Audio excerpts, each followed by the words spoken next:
बिस्मिल्लाहिर्रहमानिर्रहीम। अस्सलाम वालेकुम डियर स्टूडेंट्स। डियर स्टूडेंट, आज हम चैप्टर नंबर 15 स्टार्ट करेंगे और चैप्टर 15 का टाइटल है इलेक्ट्रोमैग्नेटिक इंडक्शन।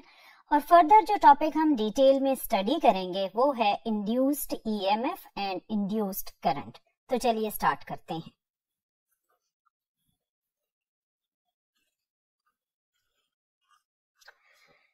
डियर स्टूडेंट, जैसा कि मैंने आपको बताया कि आज का हमारा मेन टॉपिक है इलेक्ट्रोमैग्नेटिक इंडक्शन और फिर हम फर्दर स्टडी करेंगे induced EMF and induced current. तो पहले हम टर्म इलेक्ट्रोमैग्नेटिक इंडक्शन को थोड़ा डिटेल में समझते हैं। डियर स्टूडेंट, अराउंड 1820s ये ऑब्जर्वेशन की गई थी कि जब भी कोई करंट कैरिंग कंडक्टर होगा तो उसके सराउंडिंग में मैग्नेटिक फील्ड एग्जिस्ट करेगा और अगर आप इस करंट कैरिंग कंडक्टर में करंट का डायरेक्शन रिवर्स करेंगे तो मैग्नेटिक फील्ड का डायरेक्शन भी रिवर्स हो जाएगा। इसका मतलब ये था कि कहीं पर भी अगर कोई करंट कैरिंग कंडक्टर हो तो वो करंट जनरेट करेगी मैग्नेटिक फील्ड को। अब ये सोचा जाने लगा कि क्या इसका रिवर्स प्रोसेस पॉसिबल है या नहीं है। रिवर्स प्रोसेस की पॉसिबिलिटी का मतलब ये है कि क्या अगर कहीं मैग्नेटिक फील्ड एग्जिस्ट करे तो क्या वो मैग्नेटिक फील्ड करंट को जनरेट कर सकती है। इस रिवर्स प्रोसेस की पॉसिबिलिटी के बारे में 1831 में सोचना शुरू किया गया और दो scientist Michael Faraday from England and Joseph Henry from USA, ये दो साइंटिस्ट इस रिवर्स प्रोसेस की पॉसिबिलिटी को दुनिया के सामने लाने में कामयाब हुए। इन्होंने ये ऑब्जर्व किया कि अगर आपके पास किसी कंडक्टर को किसी मैग्नेटिक फील्ड के अक्रॉस मूव किया जाए तो अगर वो कंडक्टर एक क्लोज लूप की फॉर्म में कनेक्टेड हो तो वो मूविंग कंडक्टर एक करंट को जनरेट करेगा। इस प्रोसेस में आपने ऑब्जर्व किया कि जब कंडक्टर मूव कर रहा है तो वहां आपको कोई भी बैटरी नजर नहीं आ रही, कोई भी सेल या बैटरी कनेक्टेड नहीं है, लेकिन फिर भी कंडक्टर में आपको करंट की इंडिकेशन मिल रही है जब ये कंडक्टर इस मैग्नेटिक फील्ड के अक्रॉस मूव कर रहा है। डियर स्टूडेंट, इस प्रोसेस को जो changing magnetic field across the loop of a conducting coil generate हुआ, इस प्रोसेस को नाम दिया गया इलेक्ट्रोमैग्नेटिक इंडक्शन का। और इलेक्ट्रोमैग्नेटिक इंडक्शन को आप कुछ इस तरह डिफाइन करेंगे: the phenomena in which we study EMF and current due to the change of magnetic field across a conducting loop। मैं रिपीट कर देती हूँ, इलेक्ट्रोमैग्नेटिक इंडक्शन के प्रोसेस को आप कुछ इस तरह डिफाइन करेंगे: the phenomena in which we study current and EMF due to the change of magnetic field across a conducting loop. Dear student, इस प्रोसेस को इलेक्ट्रोमैग्नेटिक इंडक्शन इसलिए कहा गया क्योंकि इस प्रोसेस में हमें नजर आई electric current because of the change of magnetic field without a battery.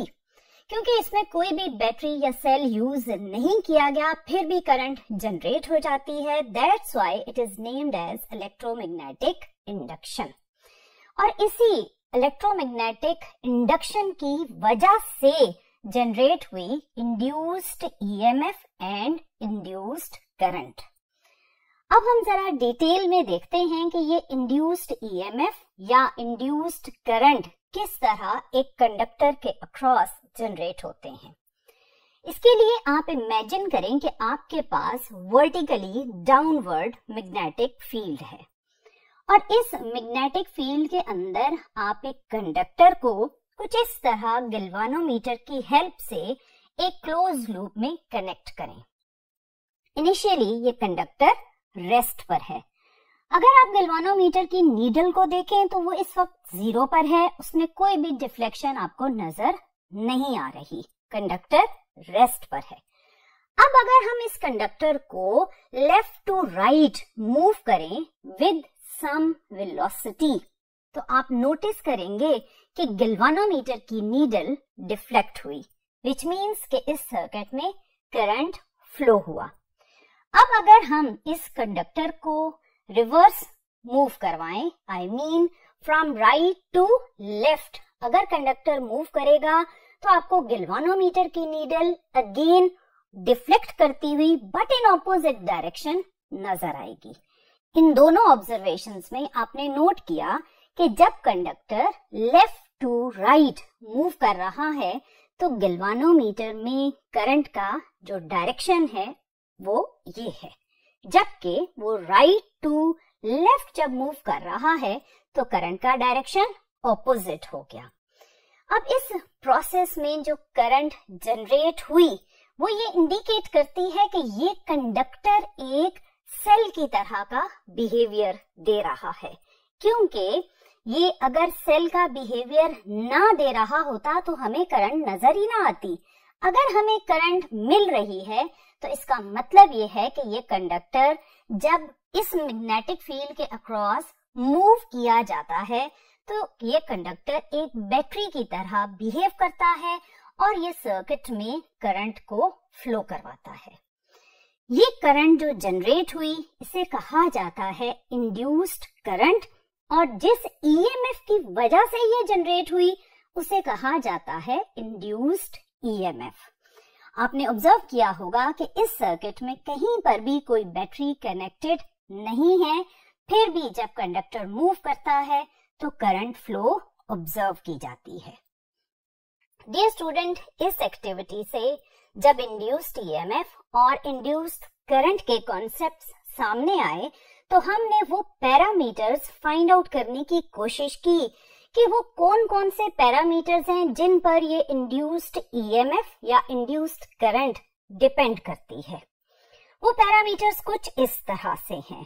पहले है स्पीड ऑफ द कंडक्टर, फिर है strength of the magnetic field, and third one is number of turns या number of loops in the coil, और fourth है resistance of the wire और conductor. इसमें जो पहले दो पैरामीटर्स हैं speed and magnetic field strength, इन दोनों को हम डिस्कस करते हैं। और इन दोनों पैरामीटर्स को डिस्कस करने के लिए हम जिस इक्वेशन की हेल्प लेंगे वो इक्वेशन है मैग्नेटिक फोर्स की, और वो इक्वेशन कुछ इस तरह से लिखी जाएगी, F equals to Q V cross B.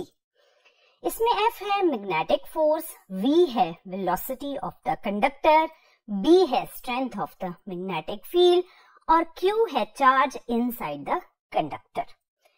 Dear student, अगर आप इस इक्वेशन की राइट हैंड साइड को एलेबोरेट करें तो ये कुछ इस तरह बनेगी, F equals to Q V B sine theta.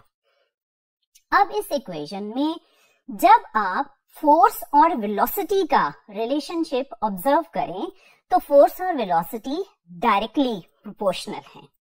सो अगर आप जब कंडक्टर को मैग्नेटिक फील्ड में मूव करें, अगर आप उस कंडक्टर की वेलोसिटी को इंक्रीज करेंगे तो वेलोसिटी के इंक्रीज होने से force on charges inside the conductor, that force will increase. मैं रिपीट कर देती हूँ कि जब आप कंडक्टर को मैग्नेटिक फील्ड में मूव करेंगे, अगर आप उस कंडक्टर की स्पीड को इंक्रीज करते हैं तो उस कंडक्टर के अंदर मौजूद चार्जेस पर लगने वाली मैग्नेटिक फोर्स भी इंक्रीज हो जाएगी। अगर ये फोर्स इंक्रीज हुई तो इसका मतलब है कि उन चार्जेस पर जो वर्क परफॉर्म होगा वो वर्क भी इंक्रीज हो जाएगा, क्योंकि वर्क की इक्वेशन है W is equal to F into D। इस इक्वेशन से पता चल रहा है कि अगर फोर्स बढ़ी तो वर्क डन की वैल्यू भी बढ़ जाएगी। अगर वर्क डन की वैल्यू बढ़ी तो induced EMF which is equal to work done per unit charge, तो आपके पास वर्क की वैल्यू बढ़ने से इंड्यूस्ड EMF भी इंक्रीज हो जाएगी। और अगर इंड्यूस्ड EMF बढ़ी तो ओहम्स लॉ के according I equals to E over R। इस इक्वेशन में जब इंड्यूस्ड ईएमएफ इंक्रीज होगी तो करंट की वैल्यू जो कि है इंड्यूस्ड करंट वो भी इंक्रीज हो जाएगी।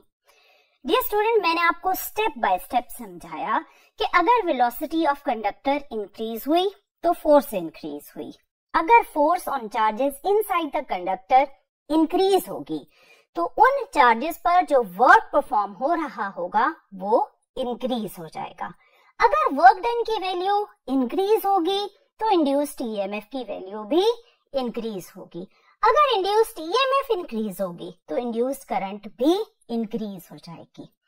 डियर स्टूडेंट, ये वो स्टेप्स हैं जिनसे आप ये समझ सकते हैं कि अगर आप कंडक्टर को मैग्नेटिक फील्ड में स्लो मूव करेंगे तो उसमें आने वाली इंड्यूस करंट कम होगी, लेकिन अगर आप उसी कंडक्टर को फास्ट मूवमेंट देते हैं तो करंट भी ज्यादा होगी।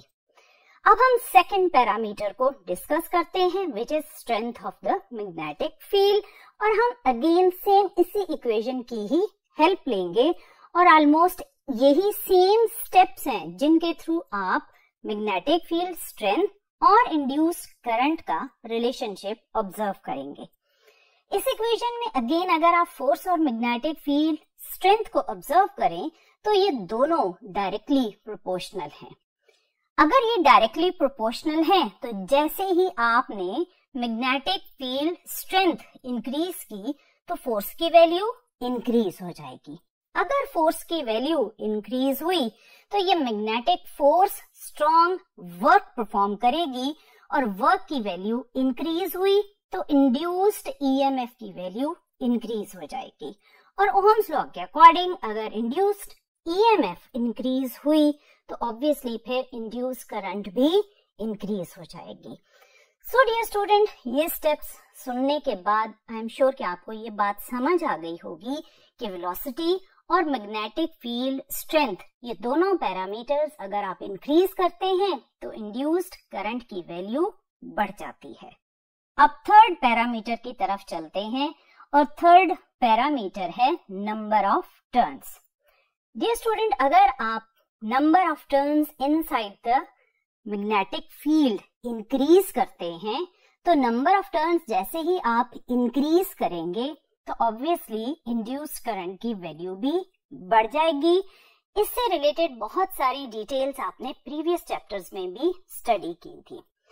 अब अगर आप फोर्थ पैरामीटर देखें तो वो है रेजिस्टेंस ऑफ द वायर और the conductor. Dear student, induced EMF या induced current resistance of conductor को चेंज करने से किस तरह चेंज होती है इसको ऑब्जर्व करने के लिए हम 3 डिफरेंट टाइप्स ऑफ कंडक्टर लेंगे। एक बात आपने यहाँ पर याद रखनी है कि जब आप रेजिस्टेंस की डिपेंडेंस ऑब्जर्व करेंगे तो आपने speed of conductor, strength of magnetic field and number of turns ये तीनों पैरामीटर्स कांस्टेंट रखने हैं और आपने सिर्फ रेजिस्टेंस ऑफ कंडक्टर को चेंज करना है। इसमें अगर आप ऑब्जर्व करें तो हमने 3 डिफरेंट टाइप्स ऑफ कंडक्टर लिए। फर्स्ट वन है कॉपर, सेकंड वन है गोल्ड और थर्ड वन है एल्यूमिनियम। आप इन तीनों के रेजिस्टेंस के बारे में ऑलमोस्ट जानते ही हैं। कॉपर का रेजिस्टेंस सबसे कम है, उससे ज्यादा रेजिस्टेंस है गोल्ड का और सबसे ज्यादा जिस मेटल का रेजिस्टेंस है वो है एल्यूमिनियम। अब हम इन तीनों कंडक्टर्स को सेम मैग्नेटिक फील्ड में सेम वेलोसिटी के साथ सेम डायरेक्शन में मूव करेंगे, लेकिन इस मोशन के दौरान आपने तीनों गैल्वानोमीटर्स की नीडल्स पर कंसंट्रेट करना है। सो जैसे ही हमने इन तीनों कंडक्टर्स को मूव किया तो सबसे कम हमें करंट मिली एल्यूमिनियम के केस में, उससे ज्यादा करंट हमें नजर आई गोल्ड के केस में और सबसे ज्यादा जो डिफ्लेक्शन थी या सबसे ज्यादा करंट हमें कॉपर के केस में नजर आई। यहाँ पर एक इम्पॉर्टेंट चीज नोट की गई कि जिस कंडक्टर का रेजिस्टेंस ज्यादा था उसमें उसी रेशो से करंट की वैल्यू कम थी। सो अगर आप इन तीनों सिचुएशंस में करंट और रेजिस्टेंस का प्रोडक्ट लें तो तीनों केसेस में इस प्रोडक्ट की वैल्यू सेम आती है और इस प्रोडक्ट को which is I into R for these 3 cases, इस प्रोडक्ट को जो कि कांस्टेंट वैल्यू है, इसे कहा गया इंड्यूस्ड EMF। और यहां से हमें ये पता चला कि इंड्यूस्ड EMF किसी भी कंडक्टर के रेजिस्टेंस पर डिपेंड नहीं करती। डियर स्टूडेंट, अगर आपने गौर किया हो तो हमने जितनी भी एक्टिविटीज अभी यहाँ पर परफॉर्म की related to the motion of the conductor, उनमें हमें नजर आया change of flux across the conductor. Dear student, basically ये जो इंड्यूस्ड EMF है, किसी भी कंडक्टर को जब मूव किया जाता है तो ये डिपेंड करती है कि उस कंडक्टर के साथ जो लूप कनेक्टेड है, उस लूप के अक्रॉस मैग्नेटिक फ्लक्स कितना चेंज हो रहा है। जितना ज्यादा चेंज ऑफ फ्लक्स आएगा, उतना ही ज्यादा इंड्यूस्ड EMF की वैल्यू होगी, या फिर उतनी ही ज्यादा इंड्यूस्ड करंट की वैल्यू होगी। इस ऑब्जर्वेशन से आप ये कह सकते हैं कि induced EMF is equal to change of flux across the loop. और आपने चैप्टर 14 में चेंज ऑफ फ्लक्स या फ्लक्स से रिलेटेड जो फार्मूला पढ़ा था, वो फार्मूला था BA cos थीटा। इसमें B है strength of the magnetic field, A है एरिया ऑफ द लूप और थीटा है एंगल ऑफ कंडक्टर या orientation of the loop. Dear student, अब हम देखते हैं कि इन 3 parameters, magnetic field strength, area and orientation of the conductor, इन 3 पैरामीटर्स को चेंज करके किस तरह आप change of flux and then induced EMF and then induced current generate कर सकते हैं। इसमें हम पहले ऑब्जर्व करते हैं मैग्नेटिक फील्ड स्ट्रेंथ को। डियर स्टूडेंट, जब आप मैग्नेटिक फील्ड स्ट्रेंथ को ऑब्जर्व करें तो एक बात दिमाग में रखिएगा कि इस सिचुएशन में जब हम B को, which is magnetic field strength, जब हम चेंज करेंगे तो ये केस होगा नॉन यूनिफॉर्म मैग्नेटिक फील्ड का। और इस नॉन यूनिफॉर्म मैग्नेटिक फील्ड की वजह से हम जनरेट करेंगे चेंज ऑफ फ्लक्स और फर्दर फिर इंड्यूस्ड EMF जनरेट होगा। सो हम किस तरह किसी लूप या किसी कॉइल के अक्रॉस मैग्नेटिक फ्लक्स को चेंज करेंगे, उसके लिए आप ये अरेंजमेंट ऑब्जर्व करें। इस अरेंजमेंट में आपको एक कॉइल, उसके साथ एक गैल्वानोमीटर कनेक्टेड नजर आ रहा है और उसके सामने एक मैग्नेट है जिसका north pole towards the coil point कर रहा है। इस वक्त मैग्नेट रेस्ट पर है, सो इस लूप के अक्रॉस कोई भी फ्लक्स चेंज नहीं हो रहा और गैल्वानोमीटर की नीडल इस वक्त 0 पर है। जैसे ही आप इस नॉर्थ पोल को या इस मैग्नेट को मूव करेंगे टुवर्ड्स द कॉइल, तो इस कॉइल के across increase in flux generate होगा और इस चेंजिंग फ्लक्स की वजह से इस कॉइल में जनरेट होगी एक करंट और गैल्वानोमीटर कुछ इस डायरेक्शन में उस करंट को इंडिकेट करेगी। इस सिचुएशन में मैग्नेट ने मूव किया टुवर्ड्स द कॉइल। अब अगर हम इसके ऑपोजिट ऑब्जर्व करें, विच मीन्स कि अगर मैग्नेट हम मूव करें अवे फ्रॉम द कॉइल, तो इस सिचुएशन में कॉइल के अक्रॉस जनरेट होगा डिक्रीजिंग फ्लक्स। इस डिक्रीजिंग या चेंजिंग फ्लक्स की वजह से अगेन कॉइल में हमें नजर आएगी करंट, जिसे गैल्वानोमीटर ऑपोजिट डायरेक्शन में डिफ्लेक्शन के थ्रू इंडिकेट करेगा। आपने नोटिस किया होगा कि इन दोनों मूवमेंट ऑफ मैग्नेट में जब मैग्नेट मूव हुआ टुवर्ड्स द कॉइल, तो this was the case of increasing magnetic flux and the indication of current was in this direction. And when the magnet was moving away from the magnet, this was the case of decreasing flux. And in this case, current indication is in opposite direction. So in दोनों cases में magnetic flux change हुआ, जिसकी वजह से generate हुई induced EMF and induced current.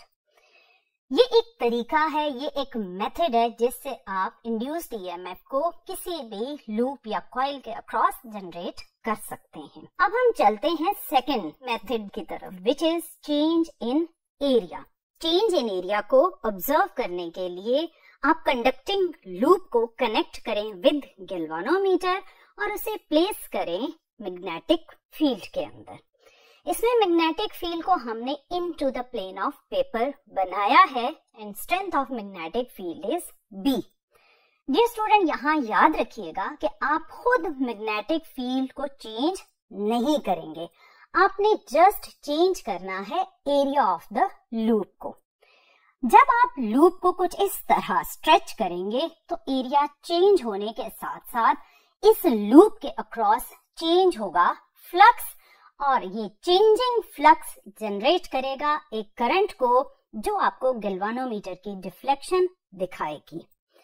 अगर अब आप इस लूप को कुछ इस तरह मूव करें कि इसका एरिया अगेन चेंज हो, तो इस चेंज ऑफ एरिया की वजह से जब जनरेट हुआ चेंज ऑफ फ्लक्स तो गैल्वानोमीटर ने अगेन ऑपोजिट डायरेक्शन में डिफ्लेक्ट होकर करंट को इंडिकेट किया। ये तो एक तरीका था जिसके थ्रू आपने चेंज ऑफ एरिया से change of flux and then induced current को जनरेट किया। अब चलते हैं third one, which is orientation of the loop. Dear student, इसके लिए आप सेम अरेंजमेंट को यूज करेंगे जो अभी हमने एरिया के लिए यूज की, और इस अरेंजमेंट में हम इस लूप को इसी के एक्सिस के अराउंड कुछ इस तरह रोटेट करेंगे। आप इसे दोबारा ऑब्जर्व करें। इनिशियली आपके इस लूप के अक्रॉस एक मैक्सिमम फ्लक्स पास हो रहा है which is into the plane. जैसे ही ये कॉइल मूव हुई और इस पोजीशन में आई तो फ्लक्स 0 हो गया, विच मीन्स कि ये जो रोटेशन थी ये थी फ्रॉम मैक्सिमम टू मिनिमम, और इस ओरिएंटेशन की वजह से जो चेंज ऑफ फ्लक्स आया तो करंट का डायरेक्शन कुछ इस तरफ था। अब अगर आप इस लूप को अगेन इस पोजीशन से रोटेट करके इस जगह पर लाते हैं तो ये इंडिकेट करता है change of flux from minimum to maximum, क्योंकि इस पोजीशन में फ्लक्स 0 था, लेकिन जैसे ही ये रोटेट होकर इस पोजीशन पर आया तो इस रोटेशन में फ्लक्स 0 से हुआ मैक्सिमम, और अगेन आपको करंट गैल्वानोमीटर में नजर आई but in opposite direction. Dear student, ये वो 3 मेथड्स थे जिनमें आपने मैग्नेटिक फील्ड स्ट्रेंथ को मैग्नेट के मूवमेंट से, और सेकंड एरिया को चेंज किया और मैग्नेटिक फ्लक्स जनरेट किया, और थर्ड वो था जिसमें आपने लूप की ओरिएंटेशन को चेंज किया और चेंज ऑफ मैग्नेटिक फ्लक्स की हेल्प से आपने induced EMF and then induced current को ऑब्जर्व किया। इसके अलावा भी 2 और मेथड्स हैं जो आपकी बुक में मेंशन है। उन मेथड्स में आपको यूज करनी पड़ती हैं 2 कॉइल्स। एक कॉइल को हम कहेंगे प्राइमरी कॉइल, जिसके साथ आपने एक बैटरी कनेक्ट की हुई है, और इससे थोड़े से डिस्टेंस पर आपने प्लेस किया एक और कॉइल को जिसे कहा जाएगा सेकेंडरी कॉइल। आप इन दोनों अरेंजमेंट में फर्क नोट करें। जो प्राइमरी कॉइल की अरेंजमेंट है उसके साथ एक बैटरी अटैच्ड है, जबकि सेकेंडरी कॉइल की अरेंजमेंट के साथ कोई भी बैटरी अटैच्ड नहीं है। अब आपने बड़े ध्यान से ऑब्जर्व करना है कि सेकेंडरी कॉइल के साथ जो गैल्वानोमीटर कनेक्टेड है उसकी नीडल क्या कोई करंट की इंडिकेशन देती है। ये तब आपको करंट की इंडिकेशन देगी जब आप प्राइमरी कॉइल के साथ कनेक्टेड बैटरी को ऑन करेंगे, क्योंकि जब आप इस बैटरी को ऑन करेंगे तो प्राइमरी कॉइल एक सोलेनाइड की तरह बिहेव करते हुए एक्ट करेगी एक मैग्नेट की तरह, और इसका मैग्नेटिक फ्लक्स जब सेकेंडरी कॉइल को क्रॉस करेगा तो सेकेंडरी कॉइल में जो कॉइल्स अटैच्ड हैं उन्हें मिलेगा चेंज ऑफ फ्लक्स, और इस चेंजिंग फ्लक्स की वजह से आपको सेकेंडरी कॉइल में विदाउट अ बैटरी एक करंट नजर आएगी, और ये करंट कहलाएगी इंड्यूस्ड करंट। जब तक प्राइमरी कॉइल में आप करंट को चेंज करके मैग्नेटिक फ्लक्स को चेंज करते रहेंगे, उस वक्त तक आपको सेकेंडरी कॉइल में मैग्नेटिक फ्लक्स के चेंज की वजह से नजर आएगा इंड्यूस्ड करंट। लेकिन अगर आप प्राइमरी कॉइल में चेंज ऑफ करंट बंद कर देते हैं तो उसके साथ लिंक्ड मैग्नेटिक फ्लक्स का चेंज भी बंद हो जाएगा और आपके पास सेकेंडरी कॉइल में आने वाली इंड्यूस्ड करंट भी जीरो हो जाएगी। ये भी एक मेथड है जिसमें आप प्राइमरी कॉइल में होने वाले चेंज को किसी और नियर बाय सेकेंडरी कॉइल में ट्रांसफर कर सकते हैं। एक लास्ट मेथड भी मेंशन है आपकी बुक में और वो रिलेटेड है इलेक्ट्रोमैग्नेट से। इस वक्त आप एक इलेक्ट्रोमैग्नेट देख रहे हैं जिसके सराउंडिंग में जो वायर अटैच्ड है वो है एक करंट कैरिंग वायर, और इस करंट कैरिंग वायर की वजह से ये बिहेव कर रहा है एक मैग्नेट की तरह। और इसकी जो मैग्नेटिक फील्ड लाइंस हैं from north pole to south pole, इसके बीच में आपने प्लेस किया एक close loop with a conductor and galvanometer. इसमें आपने ना तो मैग्नेट को मूव किया और ना ही आपने इस लूप को मूव किया। आपने सिंपली ये करना है कि अगर आप इस करंट की वैल्यू को चेंज करेंगे तो करंट की वैल्यू चेंज होने से इस इलेक्ट्रोमैग्नेट का मैग्नेटिज्म चेंज होगा, जो कि इस लूप में से पास होने वाले मैग्नेटिक फ्लक्स को चेंज करेगा। जैसे ही ये मैग्नेटिक फ्लक्स चेंज होगा, वेदर इट इज इंक्रीजिंग और डिक्रीजिंग, दोनों सिचुएशंस में आपको नजर आएगा करंट, और वो करंट कहलाएगा induced current. So dear student, आज के इस लेक्चर में आपने मल्टीपल चीजों को ऑब्जर्व किया। सबसे पहले हमने ये देखा कि इलेक्ट्रोमैग्नेटिक इंडक्शन क्या फिनोमेना था। आपने देखा कि अगर आपके पास किसी भी लूप के अक्रॉस चेंजिंग मैग्नेटिक फील्ड हो तो वहां पर करंट आना स्टार्ट हो जाता है और ये चेंजिंग मैग्नेटिक फ्लक्स जनरेट करता है इंड्यूस्ड ईएमएफ और इंड्यूस्ड करंट को।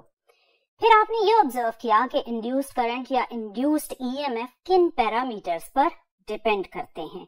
वो पैरामीटर्स थे speed of the conductor, strength of the magnetic field, number of turns of the coil and then resistance of the wire और कंडक्टर। उसके बाद आपने मल्टीपल मेथड्स देखे जिनके थ्रू आप किसी भी कंडक्टिंग लूप के across change in flux generate कर सकते हैं, और ये चेंज ऑफ फ्लक्स जनरेट करता है induced EMF and then induced current को। So dear student, this was all about today's lecture. इंशाल्लाह आने वाले लेक्चर में हम इसी इंड्यूस्ड ईएमएफ, जिसे हम मोशनल ईएमएफ का नाम देंगे, उस मोशनल ईएमएफ की इक्वेशन को डिराइव करेंगे। बट इंशाल्लाह